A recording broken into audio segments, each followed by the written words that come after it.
अगर आप अपने बच्चे का दाखिला बाल वाटिका कक्षाओं में करवाना चाहते हैं और जानना चाहते हैं बाल वाटिका कक्षाओं से जुड़ी सारी जानकारी, तो यह वीडियो आपके लिए है। नमस्कार, मैं डॉक्टर श्रद्धा वशिष्ठ आपका सबकी शिक्षा में बेहद स्वागत करती हूँ। आपके द्वारा मिल रहे ढेर सारे सम्मान और प्यार के लिए बहुत बहुत बहुत धन्यवाद। दाखिलों की दृष्टि से सबकी शिक्षा भारत का सबसे बड़ा यूट्यूब चैनल है, जिसे 3,40,000 से ज़्यादा परिवार फॉलो करते हैं। साथ ही आप इंस्टाग्राम और फेसबुक पर भी हमें फॉलो कर सकते हैं और हमारा व्हाट्सएप ग्रुप भी है, जिसमें 5,000 से ज़्यादा परिवार हमें फॉलो करते हैं। आप उसका हिस्सा भी बन सकते हैं। अब बात की जाए बाल वाटिका कक्षाओं की, तो बाल वाटिका कक्षाएं केंद्रीय विद्यालय की सबसे छोटी कक्षाएं हैं जिनमें बच्चे पढ़ते हैं। बाल वाटिका 1 में 3 साल के बच्चों का दाखिला होता है, बाल वाटिका 2 में 4 साल के बच्चों का दाखिला होता है और बाल वाटिका 3 में 5 साल के बच्चों का दाखिला होता है। बच्चे की उम्र हम 31 मार्च 2025 पर रखकर उसका आंकलन करते हैं। तो आपको क्या करना है, अपने बच्चे का हिसाब लगाना है कि 31 मार्च 2025 को उसकी उम्र कितनी होगी। अगर 3 साल कुछ दिन कुछ महीने है तो बाल वाटिका 1, 4 साल कुछ दिन कुछ महीने हैं तो बाल वाटिका 2 और 5 साल कुछ दिन कुछ महीने हैं तो बाल वाटिका 3 में आपके बच्चे का दाखिला हो सकता है। क्योंकि बाल वाटिका कक्षाएं जो होती हैं, यह केंद्रीय विद्यालय की सबसे छोटी कक्षाएं हैं और एक बार आपके बच्चे का दाखिला इनमें हो गया तो अगली कक्षाओं में जाने के लिए, यानी कि क्लास 1, क्लास 2 और उससे ऊपर की कक्षाओं में जाने के लिए बच्चे का दोबारा से फॉर्म आपको भरना नहीं पड़ेगा। आपका बच्चा ऑटोमेटिकली एक क्लास से दूसरी क्लास और दूसरी से तीसरी आगे बढ़ता चला जाएगा। अब बहुत से पेरेंट्स मुझसे डॉक्यूमेंट्स के बारे में जानना चाहते हैं, तो आमतौर पर बच्चे कि जो डॉक्यूमेंट्स इन कक्षाओं में दाखिले के लिए लगते हैं बहुत कम लगते हैं। वे क्या होते हैं, मैं जल्दी से आपको बता देती हूँ। सबसे पहला और सबसे इंपॉर्टेंट डॉक्यूमेंट बच्चे का बर्थ सर्टिफिकेट, यानी कि जन्म का प्रमाण पत्र, जिसमें आपके बच्चे की उम्र के साथ साथ आपके बच्चे का नाम भी सही होना चाहिए, यानी कि बच्चे की डेट ऑफ बर्थ भी सही हो, बच्चे के नाम की स्पेलिंग भी सही होनी चाहिए आपके बच्चे के बर्थ डॉक्यूमेंट में। बर्थ डॉक्यूमेंट बहुत इंपॉर्टेंट है। बहुत से पेरेंट्स कहते हैं कि बच्चे के बर्थ सर्टिफिकेट में बच्चे का डेट ऑफ बर्थ तो है लेकिन बच्चे का नाम नहीं है, तो उस बर्थ सर्टिफिकेट का इस्तेमाल आप दाखिले के लिए केंद्रीय विद्यालय में नहीं कर पाएंगे। आपके पास वह बर्थ सर्टिफिकेट होना चाहिए जिसमें बच्चे का नाम हो। दूसरा डॉक्यूमेंट आपको चाहिए होगा एड्रेस प्रूफ। एड्रेस प्रूफ बहुत सारे हैं, चाहे आधार कार्ड है या वोटर आईडी है या पासपोर्ट है या बिजली का बिल है, पानी का बिल है, एमटीएनएल का बिल है, इतने सारे डॉक्यूमेंट्स हैं, लेकिन ये पेरेंट्स के नाम के होने चाहिए।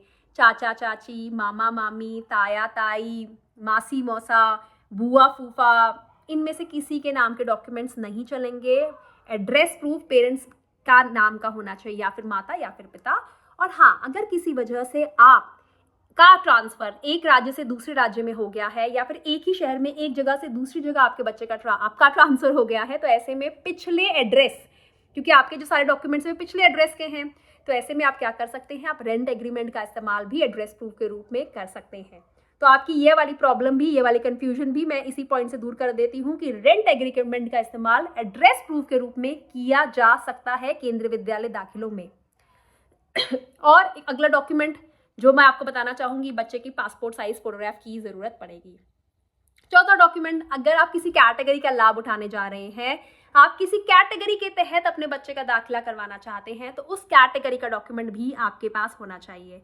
चाहे वह आप बच्चे का दाखिला आरटी कैटेगरी से करवाना चाहते हैं, एससी एसटी ओबीसी नॉन क्रीमिलर करवाना चाहते हैं, आप सर्विस कैटेगरी में आते हैं, या फिर किसी और कैटेगरी के तहत आपके बच्चे के दाखिले में आपको लाभ मिल सकता है, तो आप उसका इस्तेमाल कर सकते हैं। लेकिन हाँ, आपको बताना चाहूंगी कि क्योंकि अभी बाल वाटिका से संबंधित कोई भी नोटिफिकेशन केंद्रीय विद्यालय संगठन ने जारी नहीं करा है, तो सारी जानकारी मैं आपको पिछले साल के नोटिफिकेशन के आधार पर दे रही हूँ। तो पिछले साल के नोटिफिकेशन के आधार पर कहना चाहूंगी कि सिंगल गर्ल चाइल्ड कैटेगरी के तहत बाल वाटिका कक्षाओं में दाखिले नहीं होते हैं। तो यह कैटेगरी जो सिंगल गर्ल चाइल्ड कैटेगरी है, उसके तहत कक्षा पहली और से ऊपर की कक्षाओं में दाखिले होते हैं। फिलहाल बाल वाटिका कक्षाओं में सिंगल गर्ल चाइल्ड कैटेगरी एकल कन्या योजना के तहत दाखिले नहीं हो रहे हैं। अब बहुत से पेरेंट्स जानना चाहते हैं कि दाखिले जो होते हैं बाल वाटिका कक्षाओं में, वे ऑफलाइन होते हैं या ऑनलाइन। तो इसका सीधा जवाब है, दाखिले ऑफलाइन होते हैं। ऑनलाइन वह दाखिले होते हैं जिसमें आपके द्वारा भरा गया फॉर्म चाहे वह कंप्यूटर के माध्यम से भरे या मोबाइल के माध्यम से भरे, आप एक फॉर्म कंप्यूटर मोबाइल पर ही सबमिट हो जाता है। लेकिन बाल वाटिका कक्षाओं में क्या होता है, बाल वाटिका कक्षाओं में आप केंद्रीय विद्यालय की वेबसाइट से फॉर्म को डाउनलोड करते हैं, उसका प्रिंट आउट निकालते हैं, जानकारी को भरते हैं, ज़रूरी कागजात की फोटोकॉपी साथ जोड़ते हैं और सबमिट करवा देते हैं।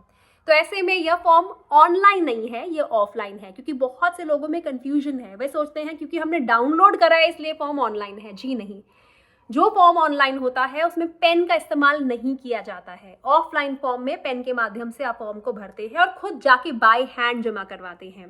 तो जब तक देश भर के सभी केंद्रीय विद्यालयों में बाल वाटिका कक्षाओं की शुरुआत नहीं होगी, यह फॉर्म ऑनलाइन नहीं होंगे।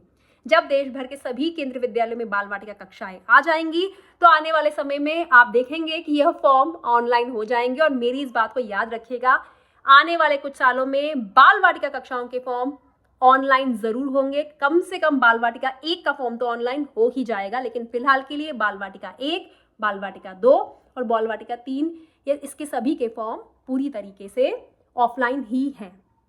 और डॉक्यूमेंट जैसे कि मैं आपको बता चुकी हूँ, मैंने आपको डॉक्यूमेंट्स के बारे में भी बता दिया है। एक डॉक्यूमेंट यहाँ पे एक और ऐड करना चाहूँगी। जैसे मैंने आपको एड्रेस प्रूफ बताया था, बर्थ डॉक्यूमेंट बताया था, मैंने आपको बच्चे की पासपोर्ट साइज फोटोग्राफ बताई थी, और मैंने आपको यह भी बताया था कि कैटेगरी डॉक्यूमेंट की ज़रूरत पड़ेगी। एक और डॉक्यूमेंट भी जोड़ना चाहूँगी, वह बच्चे का आधार कार्ड है। आजकल आधार कार्ड की ज़रूरत बहुत पड़ती है, इसीलिए कहना चाहूँगी कि दाखिले की दृष्टि से आधार कार्ड भी ज़रूरी है, तो बच्चे के आधार कार्ड भी आपके पास होना चाहिए। अब अगला जो बहुत से पेरेंट्स मुझसे सवाल करते हैं, जैसे कि जिसका मैंने आपको जवाब दिया ऑनलाइन ऑफलाइन का, और फॉर्म के रिलीज कब होंगे मैम प्लीज़ ये बता दीजिए, ये बहुत सारे पेरेंट्स जानना चाहते हैं। तो देखिए, फॉर्म्स आमतौर पर बाल वाटिका कक्षाओं के अप्रैल के पहले या दूसरे हफ्ते में रिलीज हो जाते हैं। देखिए, बाल वाटिका कक्षाएं बहुत पुरानी नहीं है, तकरीबन 2020 से बाल वाटिका कक्षाओं 2020 नहीं, इनफैक्ट 2022 के आसपास से बाल वाटिका कक्षाओं की शुरुआत हुई थी, और मैं आपके लिए जानकारी लेकर आई थी। और पिछले 6 सालों से केंद्रीय विद्यालय दाखिला से प्रक्रिया से संबंधित जानकारी लेकर आती हूँ आपके लिए, और लाखों की संख्या में बच्चों का दाखिला देश भर के अलग अलग विद्यालयों में सबकी शिक्षा के माध्यम से हुआ है। तो अपने इस अनुभव के आधार पर कहना चाहूँगी कि जैसे पिछले 2-3 सालों में बाल वाटिका कक्षाओं में दाखिले हुए हैं, उसमें आमतौर जो फॉर्म होते हैं वे अप्रैल के पहले या दूसरे हफ्ते में ही निकलते हैं, और ये ऑफलाइन फॉर्म होते हैं।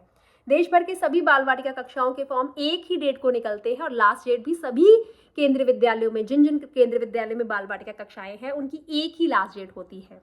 तो आप मानकर चलिए अप्रैल के पहले या दूसरे हफ्ते में फॉर्म निकल जाएंगे, लेकिन जब भी निकलेंगे उसकी जानकारी हमेशा की तरह सबसे पहले मैं ही आपके लिए लेकर आऊंगी। आपको चिंता करने की जरूरत नहीं है।